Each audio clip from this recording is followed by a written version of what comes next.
سلام البنات ومرحبا بكم في قناة مطبخ زهرة. اليوم راح نشارك معاكم وصفة بزاف سهلة وبنينة اللي هي القراتة. مع قدوم شهر رمضان الكريم ان شاء الله داوموا عليها وبنينة بزاف وخفيفة. تابعوني واكتشفوا المقادير. عندنا حبة بصل مربية، صدر دجاج، طماطيش، زبدة، فلفل عكري، كركم، زنجبيل، ملح وخردل، وبالطبع زيت.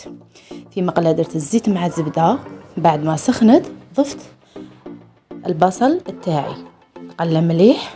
بعد ما تقلى ضفت عليه صدر الدجاج وخليتهم يتحمصوا تقلاو باش ضفت هذوك المكونات: خردل، طماطيش مصبرة، فلفل اسود، ملح، زنجبيل، كركم وفلفل عكري كما راكم تلاحظوا، والتوابل اختياريه كما تحبوا ديروا. وهنايا مرقت برك شويه باش يطيب لنا الدجاج وتعطينا هذيك لاصوص، ما نكثروش الماء كما راكم تشوفوا. وغطيته عليهم. في كسرونه درت ملعقه كبيره تاع زبده، بعد ما سخنت ضفت عليها ملعقه كبيره تاع فرينه باش نديروا البيشاميل.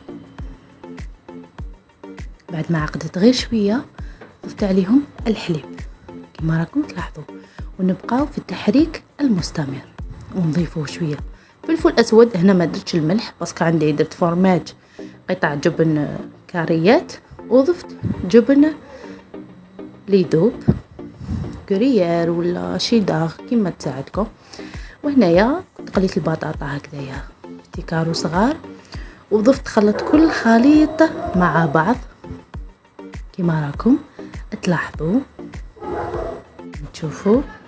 بعد ضفت شويه فرماج مبشور، وبديت نضيف البيشاميل كما راكم تلاحظوا، ودخلتها للفرن. وهاي لكم النتيجة. والله غير صدقوني جات بنينة بنينة بزاف، تهبل وخفيفة، مع زيدوا لها 10 قارص من الفوق. واش نقول لكم، جات هايلة. نتمنى الوصفة تكون عجبتكم، وما تنساوش تخليوا لي جيم وتعليق، والى اللقاء في فيديو قادم.